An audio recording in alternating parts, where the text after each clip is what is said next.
Welcome to Commission Ed, the Air Force Officer Podcast. Here we explore the training and development of America's leaders in the application of air power and the profession of arms. The views expressed are those of the hosts and do not reflect the official policy or position of the United States Air Force, Department of Defense, or the U.S. government.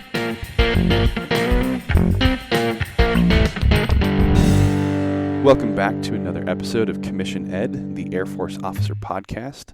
I am Colin Slade, and over there is Major Greg Carter. Welcome, Greg. We are happy to have you here on the podcast. As listeners to this podcast may know, you are our first interview. Thanks for being our guinea pig on this. It's my pleasure.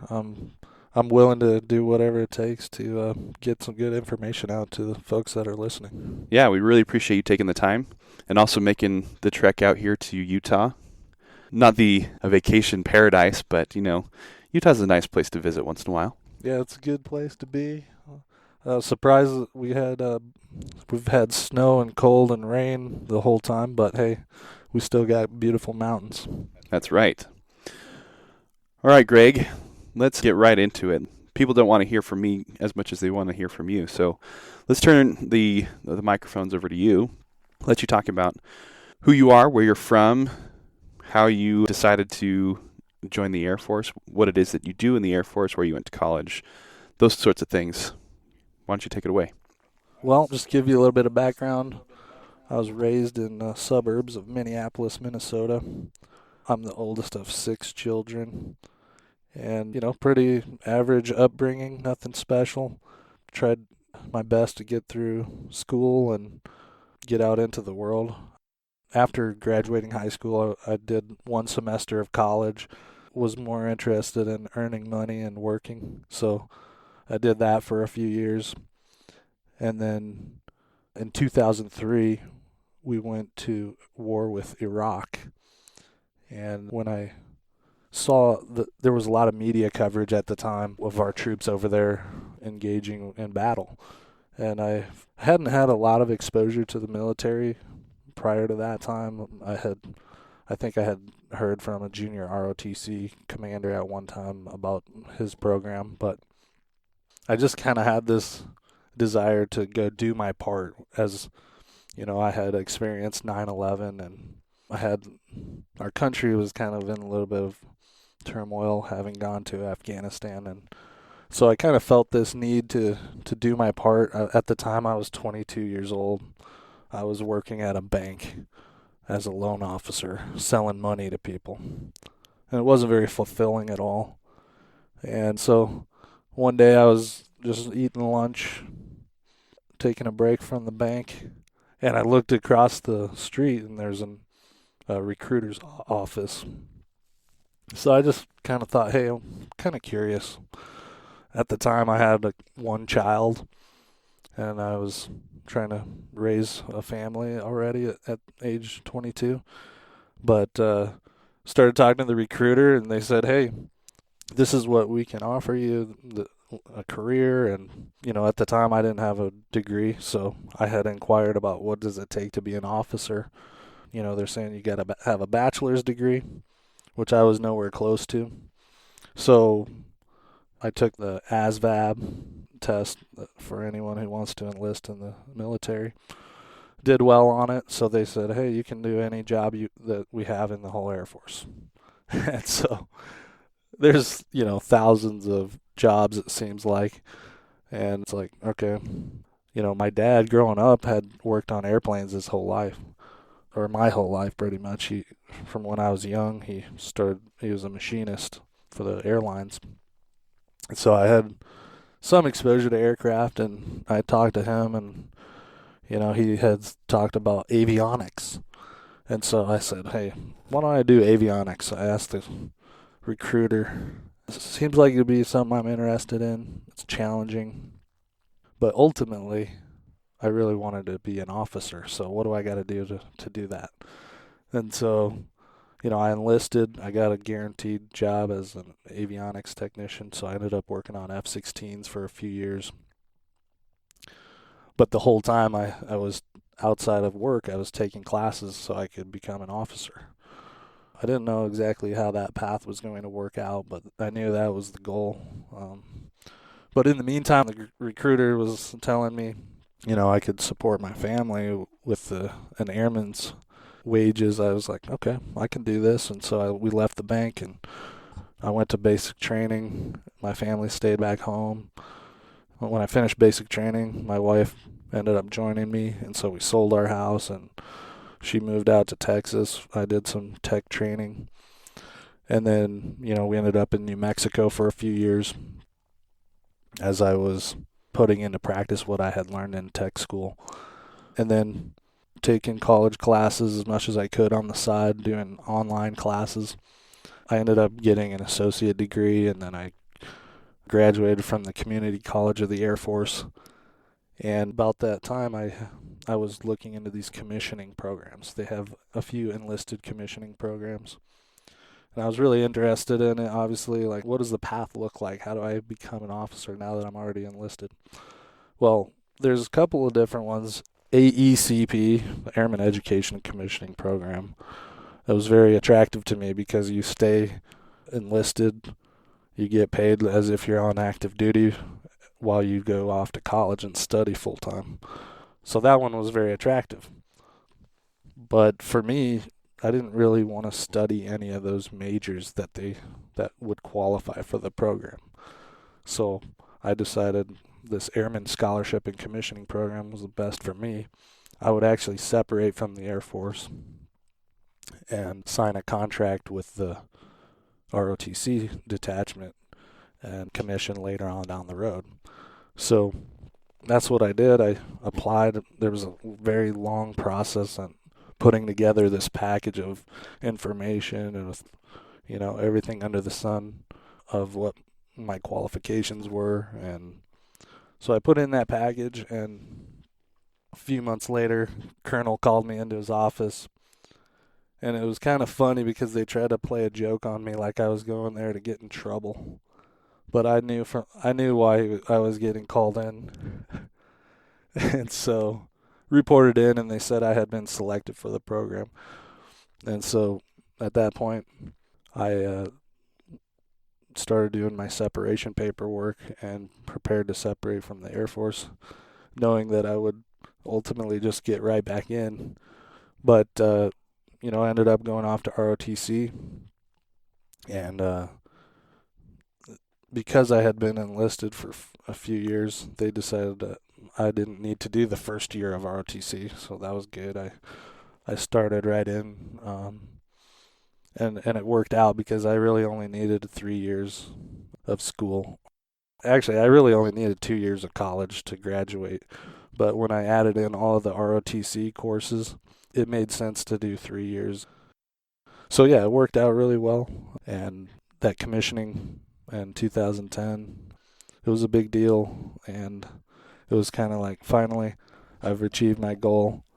But, then you kind of set goals further on out in the horizon. So it's been quite a ride. Yeah, that's really great stuff. Thanks for sharing that. If you don't mind, let's go back for a little bit and talk about the differences between the AECP and the ASCP. So you mentioned that you really wanted to do the AECP, Airman Education and Commissioning Program, but there were specific degree requirements that you needed to follow in order to go that route, but you didn't want to. Can you explain a little bit more about that, what those requirements were, why you didn't want to do it? Yeah, AECP, I think, was probably the premier program for an enlisted person to become an officer because they'll pay for 4 or 5 years of your school and you'll be on active duty the whole time. But they have specific degrees that you have to study, specific majors. So I think they're typically like Arabic, Farsi, any kind of language that the Air Force has a need for. If you want to study Russian or Chinese, Mandarin, Cantonese, either one. And then if you want to study physics, engineering. So for me, those looked like longer paths to commissioning. And it wasn't necessarily what I was interested in because I love math, I love statistics, but, my favorite subject was always geography. And I said, well, it doesn't matter what my major is to earn a commission, really. So why don't I just study what I love? And so a lot of people don't understand geography. They just think, you're memorizing places on the map or whatever. But there's a lot to it. There's a lot of really interesting stuff I learned in economic geography and political geography and why things are where they are, how come the world has developed the way it has. So yeah, really interesting to me. I had an emphasis in geospatial intelligence, and the university I chose to go to, Brigham Young University, they had one of the only geospatial intelligence programs in the country. And so I was able to study something I loved and learn about intelligence from a retired colonel in my coursework there while I was in ROTC. So yeah, I didn't want to study one of these high demand majors like physics, engineering. The Air Force does have a huge need for these, and that's why they're willing to pay someone on active duty to go study that.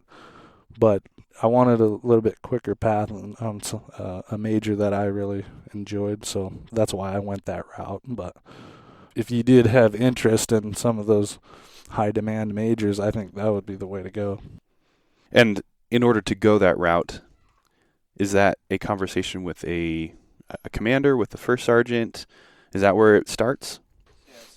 Yeah, so at the time I did some research. I went online, I was reading all about these programs, and I kind of started the process on my own. And then I realized that this package that I was going to have to put together to go to a board to be selected was quite complex for young airmen. So I actually asked a lieutenant if she could help me out. I'm like, hey, can you help me with this process? Because I want to be an officer like you. And luckily she maybe, thought maybe I had a little bit of potential. So she was able to take some, spare time and help me out, make sure my bullets were in order and some of those things I had never done before in the Air Force. Really, writing bullets was completely foreign to me at the time. And so yeah, I think you need a mentor. I asked a couple of people, but she was really the one that took the time to help me out. But then ultimately your commander has to sign off on the deal. So if you're enlisted, you want to make sure you can perform at a high level as an enlisted airman. Otherwise, I don't know many commanders that are going to go to bat for you to increase in rank to an officer level. So, luckily I had been selected for Airman of the Quarter, Airman of the Year awards and stuff like that. So he already knew kind of who I was and was able to, feel good about signing off on this process for me. Awesome. And so let's then talk about that application process for the ASCP, Airman Scholarship Commissioning Program. What were some of the things that you had to put together for that? You mentioned bullets. Was that a collection of your EPRs, your enlisted performance reports, or how did that package look? How did you put it together? Yeah, so it had all of the enlisted performance reports that I had at that time. It was like 3 or 4 of them. And then I had to show all of my college transcripts. My GPA was a big deal. Is this guy even succeeding in college now? Is he likely to finish if we give him this scholarship? So then, and they're looking at my fitness scores, and there's the AFOQT, of course, the Air Force Officer Qualification Test. Basically, a test that shows your aptitude in several areas. So I had to take that test, and so it's a long process getting everything in order so that the Air Force has a good picture of, what do you look like on paper? Does this person have potential to be an officer? And then it's, fairly competitive, just like anything else in the Air Force and the world really is, a lot of people want to be an officer. So a lot of people don't get the chance. It just doesn't work out with timing or whatnot. So yeah, once I put in that package, extensive, basically every detail, and the bullets, mainly was what have I done in the Air Force, And then, so it kind of put the highlights of what accomplishments that you have at that point. But then you have to write like an essay of why should I be an Air Force officer. And so the board that meets can, read all of this and, feel good about selecting. I think it was like 34 folks that year in the whole Air Force that got selected for the ASCP. But when you apply for ASCP, most people also apply for SOAR, scholarships for outstanding airmen, because the application process is virtually identical, so it doesn't make sense to go through all that process and not give yourself that extra chance to qualify for the other program, because essentially they're both ROTC scholarships. So if you did apply for ASCP, I would recommend you also apply for SOAR. But either way, you've got to get your leadership to buy off on that. And I actually think scholarships for outstanding airmen is a little bit more, they place a little bit more weight on your commander pushing you for that program. So, but either way, I think they're both great opportunities. Great. You also mentioned that in order to get the ASCP, you were going to have to separate from the Air Force in order to come back into it. And I know that for some people that might be a deal breaker, the idea of having to give up the steady job, the steady paycheck, the health care, and all those sorts of things that go along with their enlisted service. So can you talk to what that conversation was like with yourself and with your family about the idea of having to leave the Air Force in order to come back into it as an officer?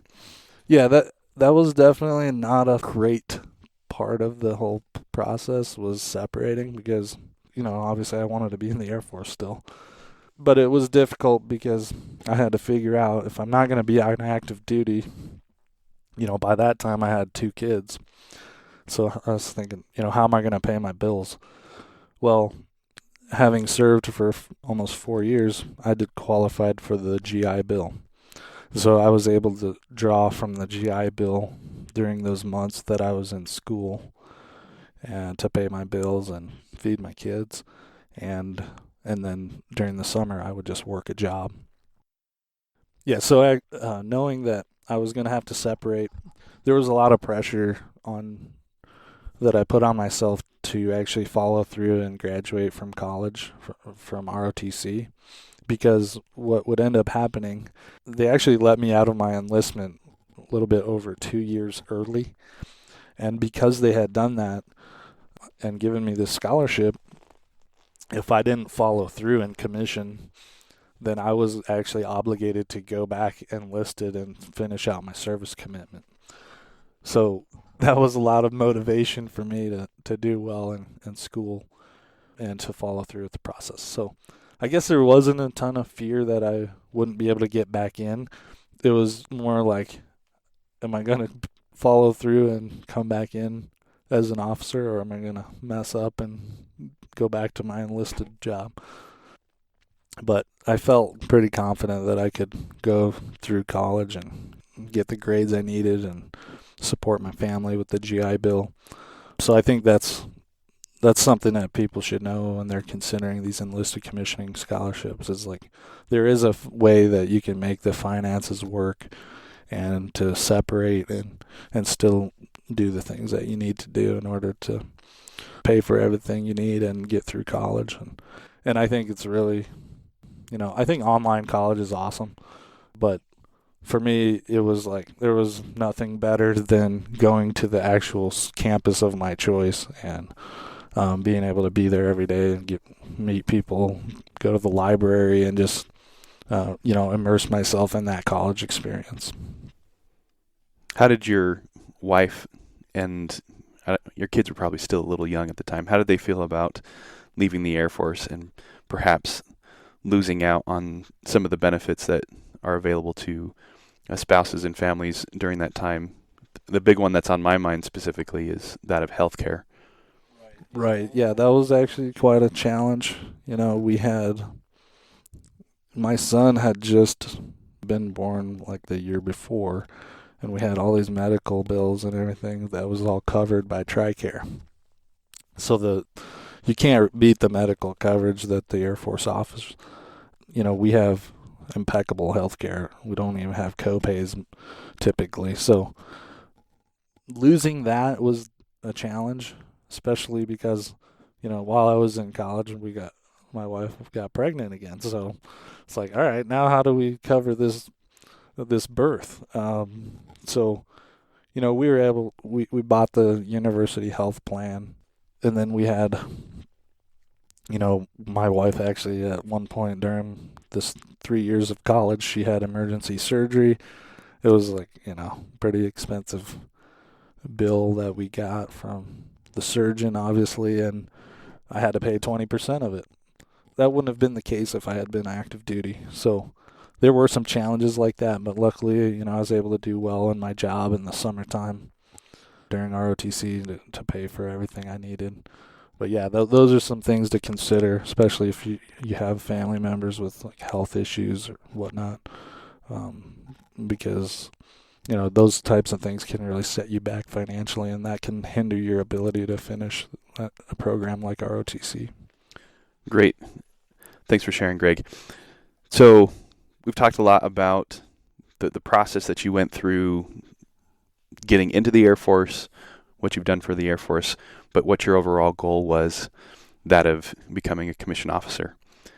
So let's shift gears now and talk about what you've been doing as a commissioned officer for the Air Force. So you graduated from Air Force ROTC at Brigham Young University in 2010, and you commissioned into which career field? I was commissioned into, at the time it was called 13 Sierra, 13S career field, which was space and missile operations. And so that was actually one of the choices on my list. I wasn't surprised that I got it.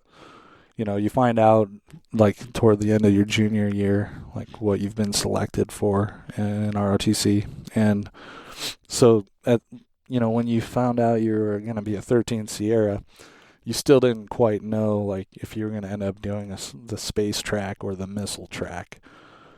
But what ended up happening is I got selected for the missile track.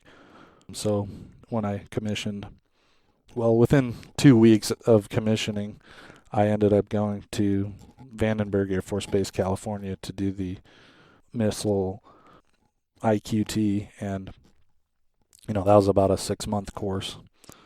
And at that time, the career field had undergone some changes, and I was one of the first few 13S folks that didn't end up doing the Space 100 training. So that was kind of the beginning of splitting our career field into two different paths. So like I said, I went straight on the missile path, didn't do any space, and then within 2 years after that, they had completely separated the 13S and they created another career field, 13N. So I'm a 13N, the nuclear and missile operations career field. So it's a small community in the Air Force that a lot of people don't even really understand or know exists. Honestly, when I was working on F-16s, I didn't even realize what the ICBMs were, these intercontinental ballistic missiles. I had heard of them, but didn't realize that this was, a big mission for the Air Force. But what we saw was, what I've seen during my career in this nuclear arena is kind of a revitalization of the nuclear enterprise and a big focus by the Department of Defense. But yeah, coming into the 13N career field, pretty unique opportunity and quite different from the fighter unit that I had been in before. Yeah, so why don't you explain a little bit more about your career field, 13N, 13 November, nuclear missile operations. Explain for our audience, why does your career field exist? What do you do on a daily basis? What's the training pipeline look like? Some of those things, in case there is somebody out there who's interested in doing this career field, or anybody that doesn't know, like you said, about what this career field does. Yeah, so the reason we exist is to provide a deterrent. So we had this Cold War period with the Soviet Union and kind of an arms race. And, that ended early 90s, one would say, but we still continue to use nuclear weapons as a foundation for our national security. And it's kind of the backbone of our national security, because any country that possesses nuclear weapons inherently is able to deter other aggressors or adversaries. And so it's a very important capability to have. Obviously, we haven't used them in hostility since World War II, but maintaining a credible deterrent that potential aggressor would have to build into their calculus if they were going to try to do an attack or anything on your national interests. They have to think twice. They have to be deterred every day to maintain that security. And so, our conventional forces are a deterrent to others, but nothing quite deters like nuclear weapons. Very powerful, and the weapons that we maintain today are much more powerful than the ones that we used at Hiroshima and Nagasaki. And so we exist to really change the mind of our adversary and make them realize that today is not the day to attack the United States or its allies. And the really unique thing about this nuclear umbrella that we provide for our allies is that there are a lot of countries that do not have nuclear weapons, but because they are our allies, maybe they're part of NATO or whatnot, our nuclear weapons protect their people as well. So I take a lot of pride in being able to bring some stability to a very chaotic world using nuclear weapons, and I've seen that there are a lot of benefits since we used our atomic weapons in World War II. We've had relative peace among the great powers, and so I think the nuclear weapons have been very effective, and so that's what we provide. Awesome. So how does somebody who is interested in your career field become a 13N? Honestly, I think it's pretty easy because there's so many other career fields that are more glamorous, right? There's a lot more people trying to be fighter pilots or any kind of pilot, really. So I think it's pretty easy for someone, if they want to be a missileer, to get into the career field. I know that the ROTC started a new program where there's a specific scholarship for somebody to be a 13 November. So that's pretty unique. If you were able to get that scholarship, you're basically on the path from the moment you're starting your ROTC career, that you're already going to be a 13 November when you commission. So that's pretty cool. But yeah, I would say if you're going through ROTC or OTS and you want to be a 13N, you put that number 1 on your dream sheet, you're going to get it, from my experience and what I've seen. I have a lot of peers that was what they wanted to do because for whatever reason, maybe they had a relative that did that and that they knew it was a good opportunity. They actually got to see behind the curtain on what it is. So what we do is we pull nuclear alert. And so day to day, 24/7, 365, there are missileers deployed to underground launch control centers, and they're ready at a moment's notice to execute presidential orders.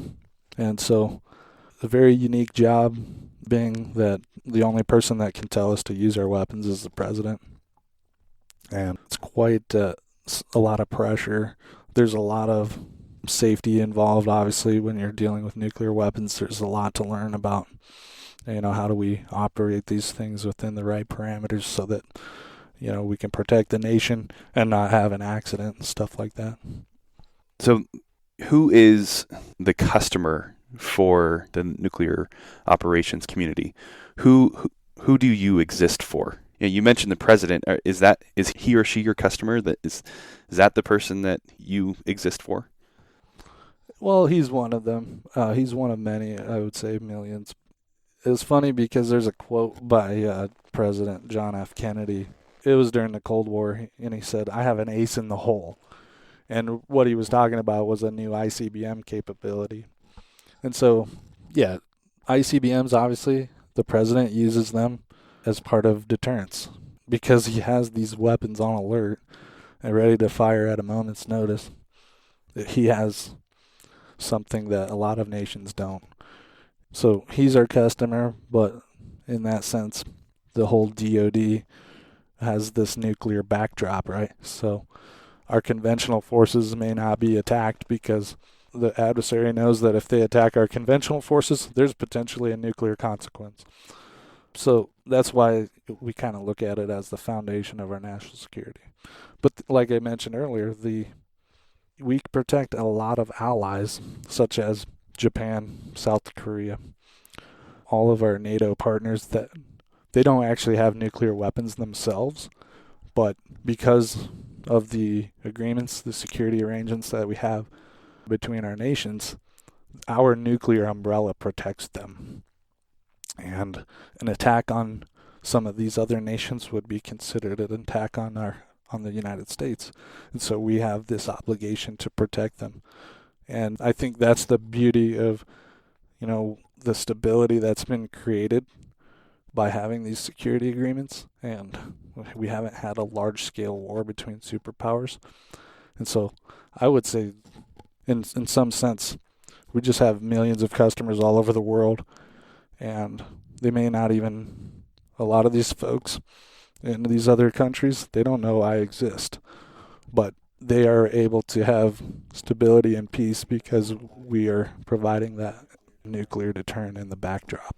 Awesome. That's a great way to explain it, that all of what we do in the Air Force and even across the Department of Defense rests on this foundation of nuclear capability. And it's someone like you, it's your career field that is providing that for us. Usually we think of nuclear operators in terms of like GoldenEye, they're there are those keys that you got to turn and before you can push the red button, and only do so when you get the phone call on the red phone from the President of the United States. But there's a lot more to it than just sitting 60 feet below the ground, or I don't know, a mile down, or whatever whatever it is. Yeah, that's cool. Thanks for explaining it that way. Yeah, the nuclear alert is quite an interesting way to live your life.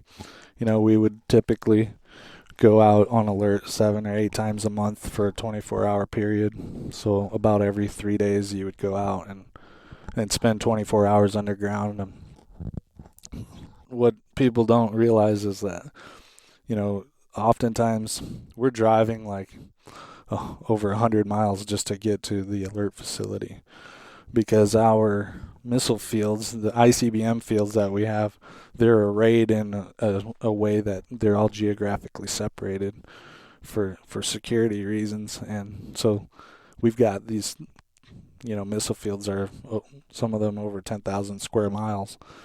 And we've got 3 of those missile fields with 150 ICBM silos in each one, and 15 launch control centers. And so we all, every 3 days, I'd be driving out there, spending that 24 hours. But like I said, 24 hours a day, 365 days a year, there's people on alert. There's 2 crew members in each launch control center at all times, and we swap out every 24 hours. During the time when we're on alert, we could be very busy. There may not be anything going on. There's a whole wide array of what you can be doing. I actually worked on my master's degree for a lot of my downtime, but one person can sleep if there's not a lot going on. You got to get your crew rest. Obviously, we don't expect people to be up 24 hours at a time. But yeah, you're driving out there a couple hours, spending your 24 hours, and you're decoding messages and There's a lot of exercises going on to hone your skills and make sure that you're ready to do your job if you're asked to. And, there's a lot of maintenance that goes on at our ICBM silos. These are very old weapons. They've been in the ground for a long time. And, they have fairly strict environmental parameters, and we have to maintain them.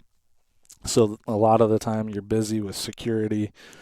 Every one of our ICBM silos has, security alarms, and we've got video cameras out there and making sure that these things are safe and that nobody's trying to tamper with them or steal our weapons. Typically not a big threat, but hey, because of the power of these weapons, there's a lot that goes into securing them, making sure our adversaries don't have access. We have a lot of airmen out there, heavily armed, ready to, keep these things safe if anybody decided that they were going to make an attempt to steal one. We've got helicopters supplementing that security effort. And then we've got folks, our maintainers do so much work out there to make these missiles alert ready and fully mission capable. So yeah, a lot that goes into it, and it's relatively a small part of the DoD budget to get this very potent nuclear deterrent that we have. Awesome. So you mentioned there are some other people that you're working with while you're out there on alert. So who are these other people? You mentioned the maintainers, the helicopter pilots. How closely do you work with them? Who are they? Yeah, so missile maintainers, I'll start there. They typically there's an NCO that kind of leads a team that goes out and just to penetrate, they call it, penetrating an LF, a launch facility. Just to actually gain access to the missile and the warhead that's underground is quite a process. You have to authenticate them. So we work very closely with them to authenticate them because they can only go on the site if I approve it. So I'm in charge of typically 10 missiles at a time. And if there's maintenance on any of those 10 missiles, I've got to authenticate with the security, authenticate with the maintenance folks, and make sure that they are authorized, they are who they say they are. It's a very tedious process just to get them underground with access to do their maintenance. So yeah, we work hand in hand with them, talking to them on the phone to make sure that we're both on the same page. Sometimes we're removing warheads. Sometimes we're putting warheads back on. We're moving nuclear weapons through rural Wyoming or Montana or North Dakota, Colorado. And so a lot of security goes into those types of operations, and the missile operators are in charge of that big chunk of geography where those 10 missiles are.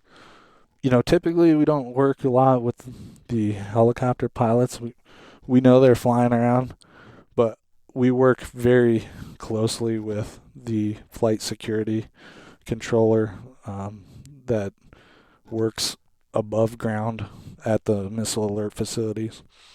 So they are our eyes and ears on what's going on topside, because I'm down, however many feet underground in this capsule that's designed to withstand a nearby nuclear blast. Not a direct hit, but yeah, we work very closely with them so that we can know what's going on in our flight area. So we basically call it a flight, 10 missiles. And I'm in charge of that area, even though I'm underground. I may or may not have video feeds from each of my launch facilities, but there's things that I have to be aware of. Like if I have a convoy moving a nuclear weapon through my flight area, I'm in charge. If there's an incident, if there's any issues, that's essentially my responsibility to make sure that we react as needed. So yeah, we're working very closely with our security and maintenance folks. So we've talked a lot about the day-to-day operations for a nuclear operator. Let's get bigger picture. What is it like as an officer in that career field? Thinking typical officer stuff, supervision of airmen, the training and progression. You mentioned getting a master's degree. What does the career progression look like from coming in as a brand new lieutenant to now you're a major in your career field. What does the future look like? Paint that picture for us, if you wouldn't mind. Yeah, so I think the Air Force is unique because, typically in the Air Force, the officers are the shooters. The officers are the operators. In a nuclear career field, you have to be commissioned officer to employ these ICBMs. So because we're in the Air Force, a lot of our career progression mirrors that of our flying operation folks. So we go out as lieutenants, and that's really our opportunity to learn our job and to become experts with our weapon system. Just like a pilot would be learning how to operate his aircraft to the best of his ability. We're trying to understand our weapon system, what its capabilities and limitations are, how to overcome any technical issues that we have. And so, we've got our lieutenants really studying a lot and really grasping this complex weapon system that we have. I mean, it's an old weapon system, but there's still a lot to understand on how to operate it the most effective way. And so, yeah, once you kind of get in the door as a lieutenant and understand, you kind of start separating yourself from your peers potentially, and other opportunities happen. So, I think I would have the opportunity to be an assistant flight commander, just helping my supervisor with his responsibilities for his folks. And then, you get responsibility for a particular launch control center, trying to make sure that operations are going smoothly there, improve them as you can, come up with new ideas on how we can operate more efficiently and effectively. And then one of the biggest steps for me was becoming an instructor. So as a first lieutenant, a lot of our folks become instructors, and so you start teaching the next crop of folks on weapon system topics. And then we do a lot of simulations. So we have simulators, just like aircraft have simulators. We have those, we call them the box. We're going to go in the box and do an evaluation, or we're going to go and do a simulated nuclear war, essentially. And so we do that every month, and if not more frequently, depending on training requirements. And so if you can become an instructor and start teaching that, it really reinforces your knowledge and helps you progress and as a technical expert. And then, as you're recognized as a good instructor, oftentimes people become evaluators. So you're actually administering evaluations to make sure people are operating the weapon system, and you're grading them and saying whether they're qualified or not. Maybe they're highly qualified. And so you can become an evaluator. And then as you continue to separate yourself and show that you're capable, a lot of folks become flight commanders. And so you're leading a group of operators, and in that position you kind of start focusing on a little bit less the technical aspect and more writing performance reports and taking care of like the administrative needs of the unit and stuff like that, and helping the commander that way. But yeah, that's the biggest thing as you progress, is just learning those different skill sets so that it will prepare you for your duties later on.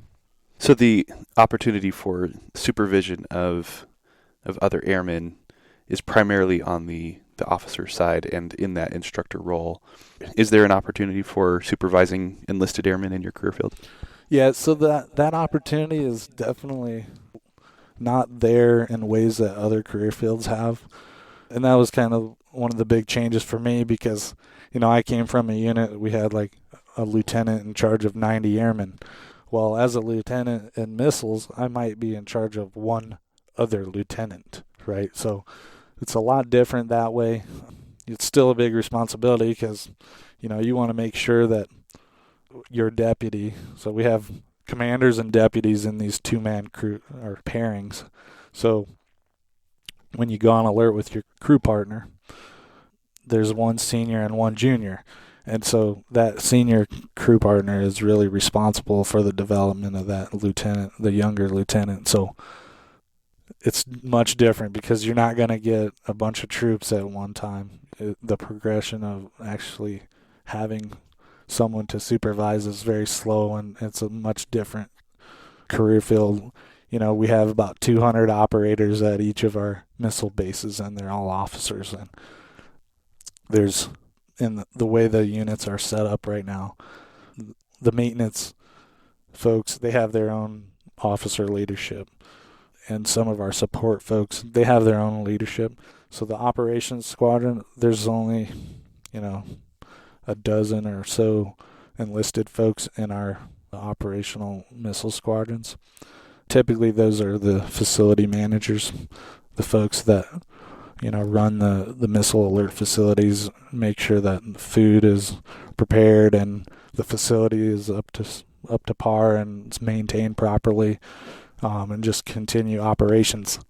And the top side is what we call it, because I'm downstairs and my facility manager can help run everything topside, so that we can focus on the weapons and anything that needs to be done there. So, but yeah, in terms of getting folks to lead, you do get a deputy a couple years in, typically a year or two into your crew time, you'll get a deputy you're responsible for, but it's not until you become a flight commander that you get over a dozen folks, and then a squadron commander would have maybe 90 folks that they're leading. So it's a lot different that way.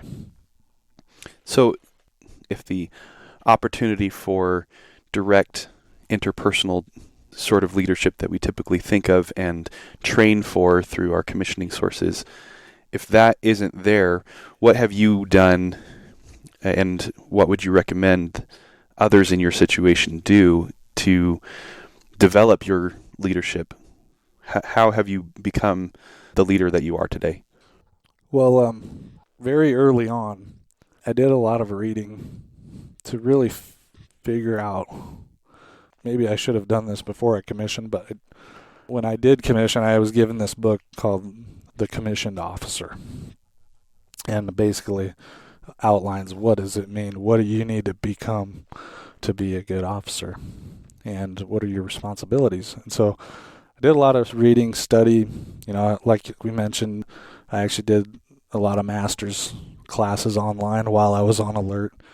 So all those things are good to give you that perspective that you would want from a leader, to really understand what their role is in the Air Force.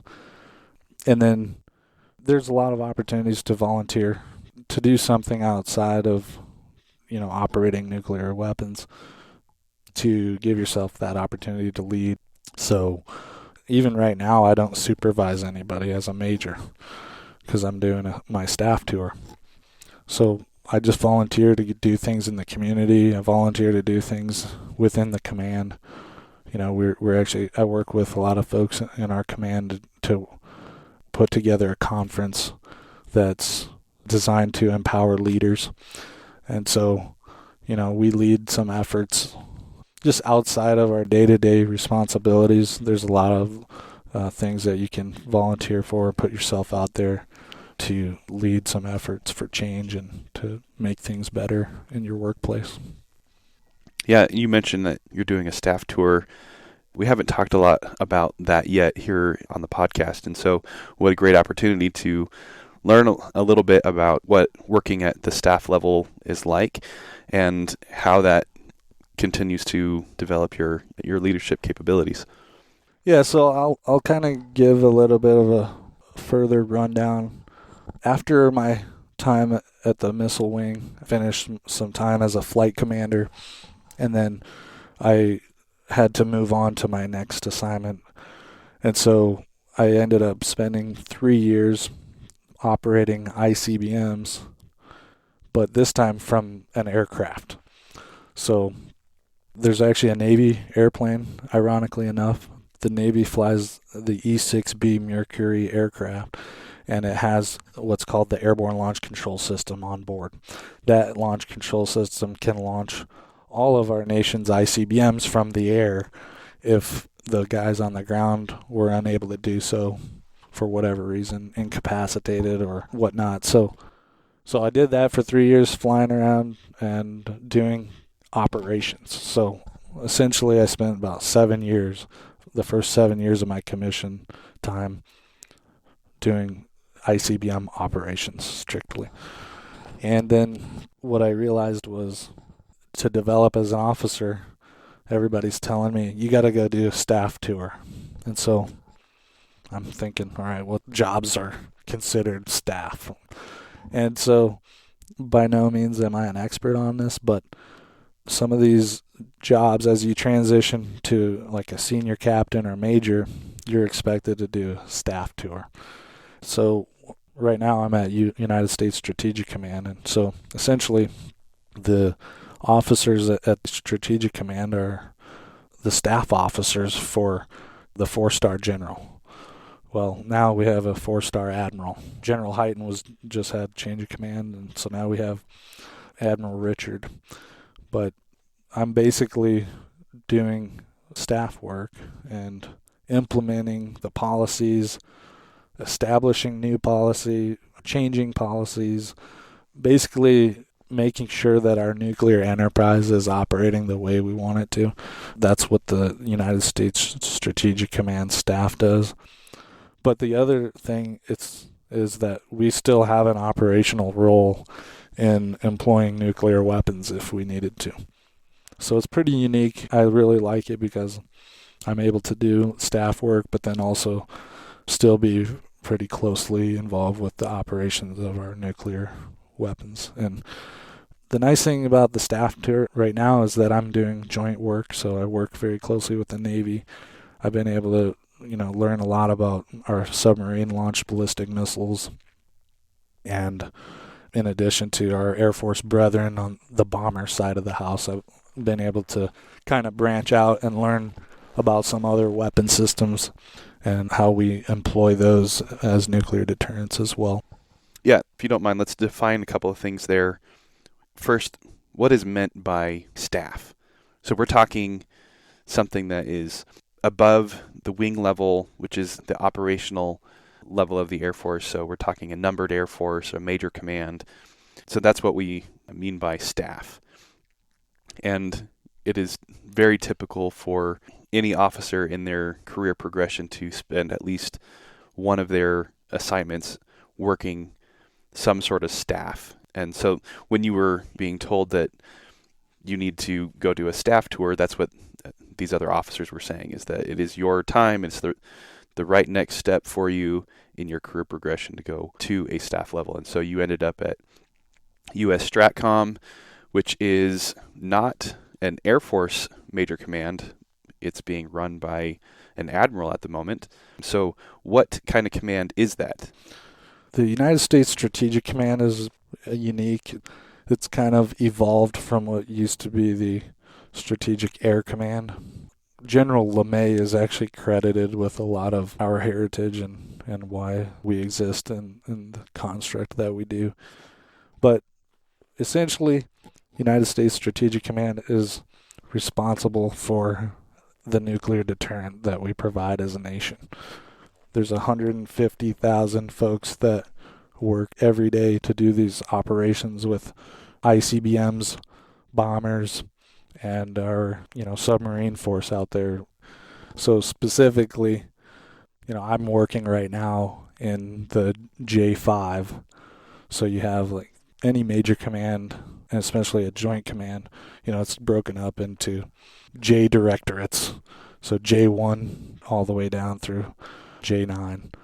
And basically, everyone has a responsibility within the command to direct these 150,000 folks to operate the way that the admiral wants it to run. And that's what the staff is responsible for. So in the J5, it's called the Plans and Policy Directorate. And so we create all of the nuclear plans. A lot of people have heard of the Black Book, right? The book that the president uses to execute nuclear options. And so we write that. We help make sure that the J3, and which does the operations. We work hand in hand with the J3 to make sure that the Black Book fits all of the policies that we've been given from national leadership, from the president to the SecDef to the chairman of the Joint Chiefs to the commander of USSTRATCOM. All of these leaders give us guidance, and we're making sure that the plans that we have to go to war fit what our senior leaders have given us. Yeah, this is a really important type of leadership that we as officers get to do, is this plans and policy development.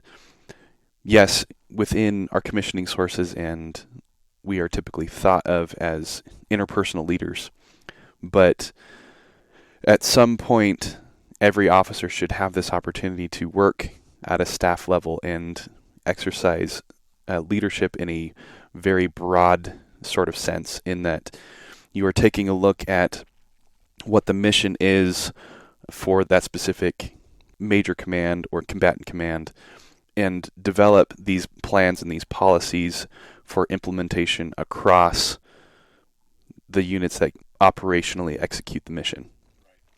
Yeah, and the big challenge that we have right now in the J5 where I work is just making sure that when we have put these war plans together, that the Navy and the Air Force are working in a way that we're not counteracting the effects of one leg of the triad with another. So we work hand in hand with the Navy. You know, they sit right in the same office with us. Right next to me, there's a Navy lieutenant. O3s in the Navy are called lieutenants, and we're working on projects together. And that's why the benefit of doing a staff tour in a joint environment, I think it's a bonus for me, because it just makes it that much more interesting, and it broadens your perspective and makes you a better officer as you go on in rank. As you achieve rank, you got to be more broadened and have a more general perspective on things and how we interact between services. How do we operate in a joint environment? And so that's been a really good aspect of working at U.S. Strategic Command. Yeah, so I'm curious now, if you wouldn't mind taking some time to explain how the last 10 years of your time as a ICBM operator, then shifting into airborne operations and now working at the staff, how has that developed your leadership philosophy? How has that helped you to better understand what it is that you as an officer can do to accomplish the mission of the Air Force? I think it's been pretty eye-opening transitioning from, I was in this fighter squadron as a young airman, and then we had this very specific mission on what our squadron brought to the fight. And then as I transition into the strategic world, it's a lot more broad. Like, it's a psychological effect that you're trying to create on your adversary. You're trying to create this effect on them that they don't want to go to war because it's too costly. And so a lot of the leadership that I feel like I have to have is like it's an education on strategic deterrence, and it's an education on geopolitics and how do other countries perceive our actions. And so I've spent a lot of time studying that, and as I studied my master's course, I actually studied intelligence for my master's, but I focused on like strategic intelligence and what are the effects that our nuclear weapons have, and what other adversaries are we going to have down the road and stuff like that. So I think our leaders, they have to develop that perspective on like, what are the effects of the way we operate with our nuclear weapons? What effects does that have on the rest of the world? And so then you kind of have to bring the next generation up to speed on just how important it is. Because a lot of what we do day to day isn't very glamorous. There's not a lot of people taking pictures and getting autographs with missileers that sit underground, obviously. It's not the Thunderbirds, but nonetheless, it's extremely important to the foundation of our national security. So So I think just being able to articulate what you do to your troops, that's what I've been developing over these years, and try to iterate the importance of what each leg of the triad does, what each weapon system does. The airborne launch control system is very amazing because, for a long time, for decades, we actually had aircraft flying 24 hours a day all throughout the Cold War, maintaining this capability to launch from a survivable mobile platform if the enemy was able to destroy our ground launch capability. So you have this airborne launch capability that's actually relatively cheap, but what it does is it says, okay, if you decide to destroy our 45 launch control centers, we still have the ability to launch. And so it's a force multiplier. Instead of destroying 45 targets that can launch ICBMs, the enemy would have to destroy all of our ICBMs. So they have 450 targets instead of 45. So trying to just explain that to folks and make them understand just how important each piece of the enterprise and what the Air Force brings to the fight is so vital. And it's really the people. We have these great weapons, but it's really the people that employ them and make things happen day to day so that this deterrent effect is communicated to our adversaries or potential adversaries.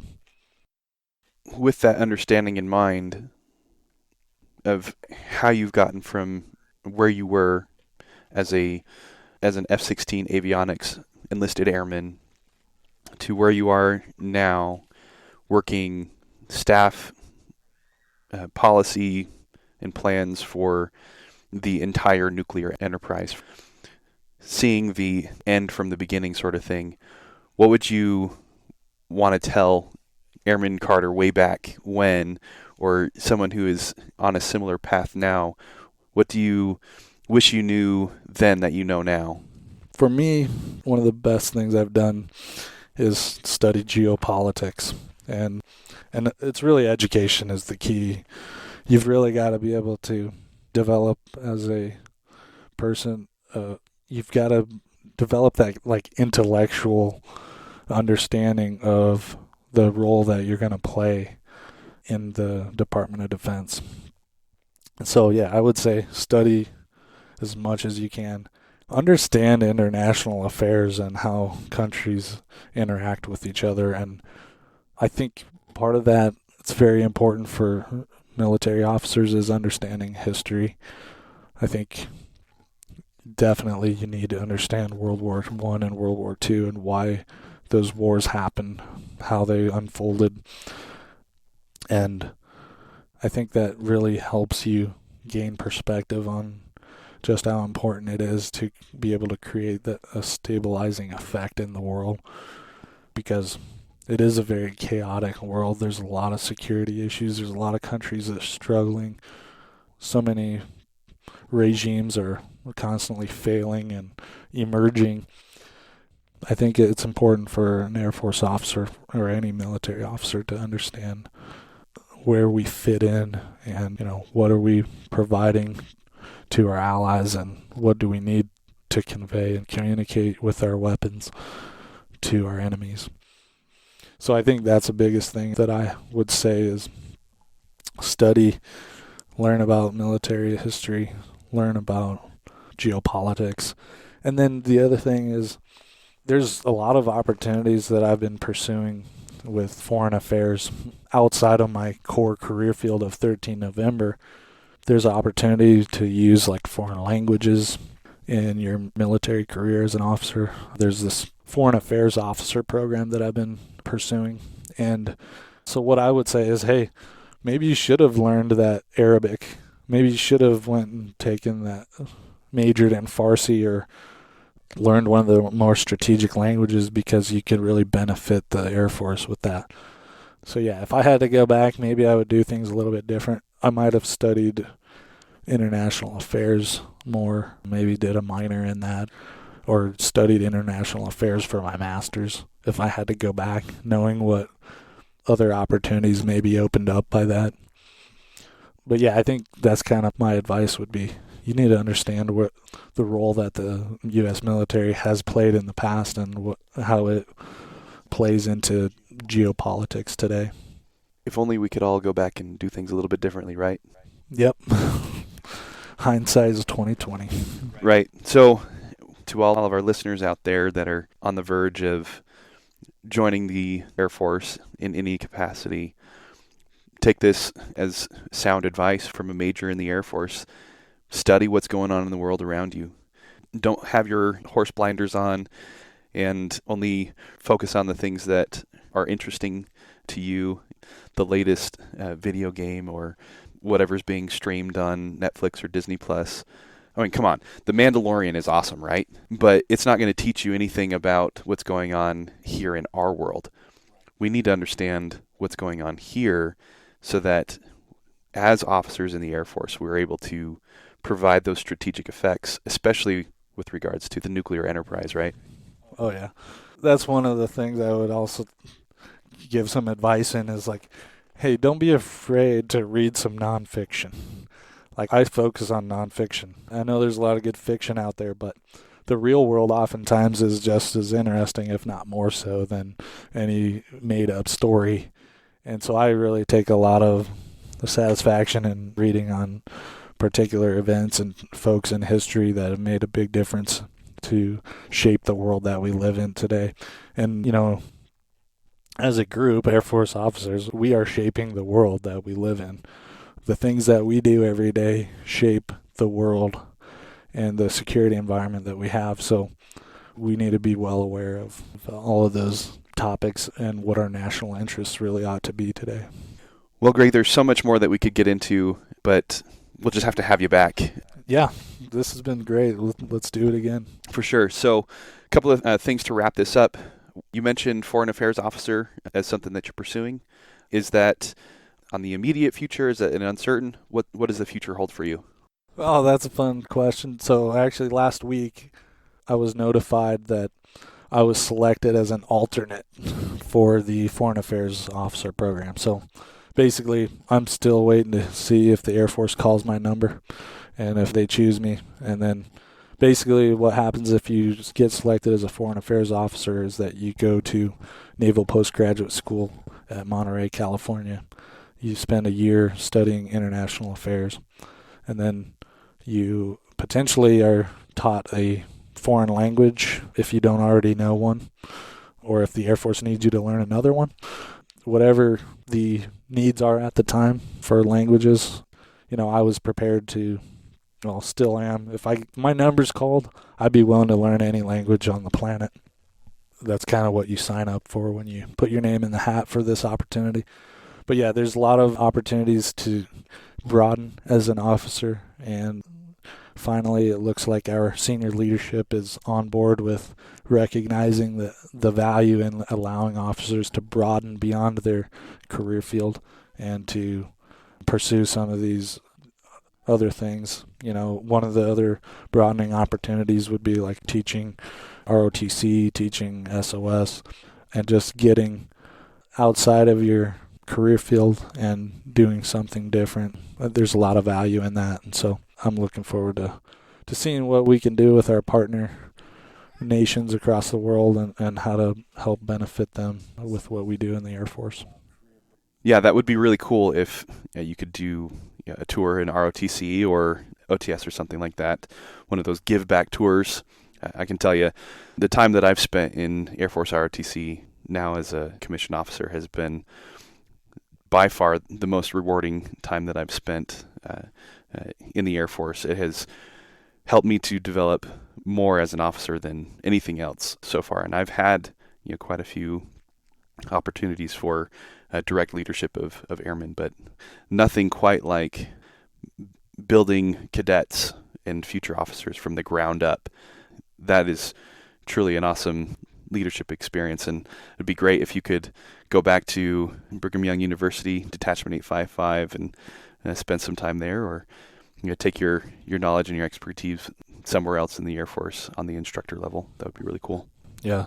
And from the conversations I've had with some general officers recently is that finally they're recognizing the value in allowing people to do these broadening opportunities for a couple years.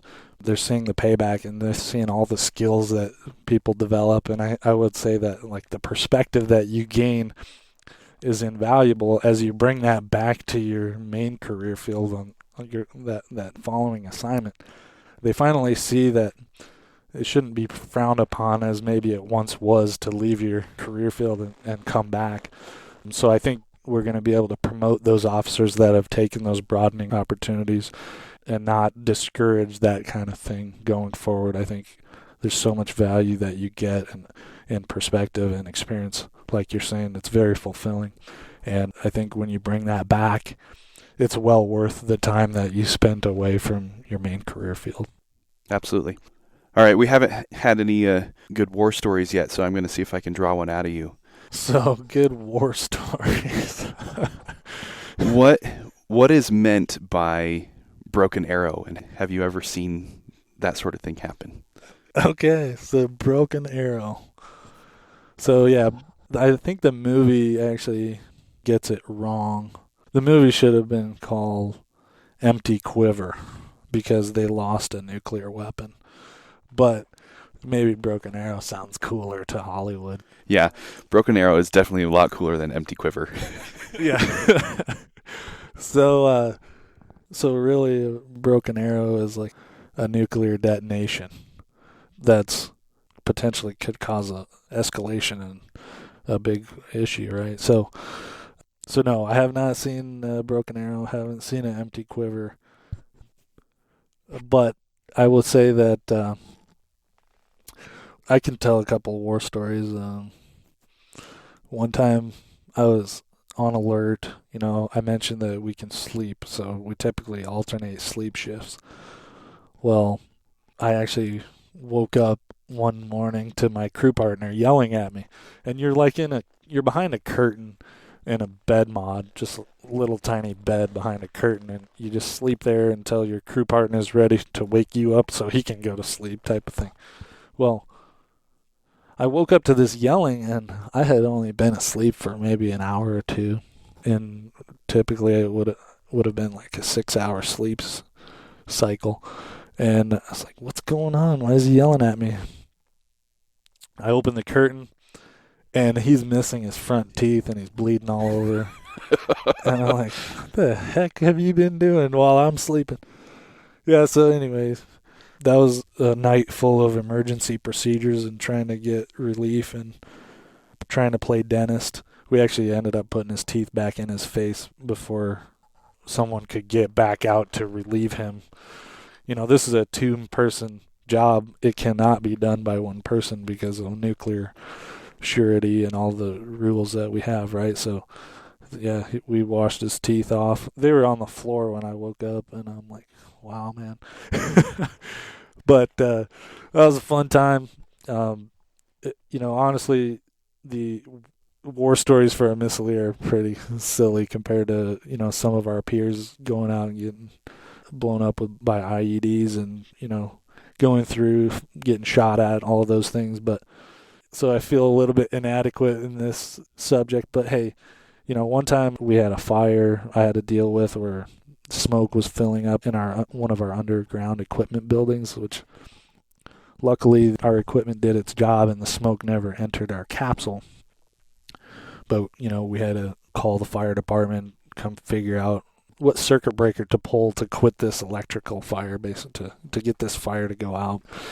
So stuff like that. We actually have like tornadoes that we're trying to keep people safe from. I mentioned I'm in charge of this hundreds of square miles potentially, and if there's a tornado, I've got to, take responsibility for the folks that are topside, bring them downstairs, stuff like that. But yeah, not a whole lot of real war stories. The nice thing about what we do is that we just scare our enemies. We don't actually use our weapons per se. Although some will say we use our weapons every day as that deterrent. we don't use them in hostility, and so, which is a good thing for the world, I would say. Nobody wants nuclear war. Right. Do we know how your crewmate lost his teeth? I mean, is this like a hold my beer story, or what was going on? I'm not sure if he's ever told the whole story. I think he's too embarrassed, but I'm pretty sure he tripped and fell on his chin, and when his jaw closed, it popped his front teeth out. But yeah, he tried to blame it on me because he said he tripped over my bag. Hey, man, I was asleep, so anything that happened, I'm washing my hands clean of that. So it's a fun story because not often are you getting bloodied up while you're sitting at a console on nuclear alert. Or getting beat up by a backpack, apparently. Yeah. Is this something that he earned a call sign over? I mean, do 13 Novembers earn call signs in that sort of way? How does it work for you all? Oh, yeah, that's a good question. We actually have been embracing the call sign culture, I would say, since we finally started sending officers to the Air Force Weapons School at Nellis. And so, yeah, we have call signs. Some people have embraced call signs and use them all the time. Some people refuse to use them. But I've actually been given call sign Metta. Metta. So if you've ever heard of Metta World Peace, it kind of stems from an incident on a basketball court. Yeah, we like the call signs. I think it's interesting. It brings a little bit of morale and some. I have not given him a formal call sign for losing his teeth, but we may still have to do that. Bucky, we're doing it right here on the podcast. We don't know if he's ever going to listen to this, so yeah, I'll have to mention it since his story got brought up once again. So. All right. Well, if you're going to bring up your call sign, you got to tell us how you earned it. This incident on the basketball court. Okay. Well, I think call signs only has to be 10% true, the reason why you got that call sign. So a lot of folks probably don't remember this, but there's this guy named Ron Artest who got in a big fight with NBA fans in the stands during a basketball game. Well, I did not do that, but got in a little scuffle. Been known to be a little competitive in sports and maybe get a little bit too passionate, but I felt like I was a victim in the whole thing. Got tackled by a much larger man as we scrambled for a loose ball. And the funny part of the story is that, I just wanted to finish the game because it was a close game, and after getting tackled in the final minute of the game, and it kind of just ended, and it was funny, though, because one of my best friends that's like 150 pounds came to my rescue after I got tackled, and no fists were thrown, but yeah, that's how I earned my call sign. It was just being uber competitive at all sports that I've ever played with my former squadron that I was in, the 625th Strategic Operations Squadron. Really awesome heritage, a small unit, but lots of good morale and a history of staying physically fit and playing a lot of sports together. So yeah, got a reputation for being a little too competitive. So out there in the Air Force, anybody who ends up stationed with Major Greg Metta Carter, beware of taking him up on the challenge on the basketball court or anywhere else involving a ball. Bring your A game. All right. So 2 more questions here for you, Greg. First one, what does it mean to be an officer in the Air Force? Obviously, I thought a lot about this. I think it's so much different than any other career, like in the civilian world, because it's who you become. You have to become a leader. You can't just wake up in the morning and be like, okay, now I'm going to be a leader from 8 to 5. It's who are you as a person, because that's what people are going to follow. You can't fake it. Everybody can see right through it if you're trying to fake it. So it's a challenge to become somebody that is respected, that understands the needs of our nation, that understands the Constitution that you're protecting, and is able to convey to others what needs to be done to defend our Constitution, to keep our nation safe, to keep our freedom, and then to develop other leaders that can take your place when you move on. I think you have to know your weapon system and its capabilities and what your team brings to the fight, and especially in a joint environment. But if you can't convey that to the American people, and if you can't convey that to the next generation, then you're missing the point of you're not fulfilling your obligations. So I feel a heavy weight on my shoulders to continually strive to be better, to learn more, and to progress as a leader, to be able to serve, increase my capacity to serve and to make a difference so that we can keep the freedom that we have in this republic. Thanks for sharing that. Last question. If somebody is interested in learning more about the 13 November career field, asking you questions about what it's like being an officer in the Air Force, or if maybe they just want to extend a challenge to play basketball with you sometime, how does somebody get in touch with you? Yeah, just shoot me an email. I'd be happy to help mentor, help give advice, and maybe share a little bit of insight into what you're looking at doing.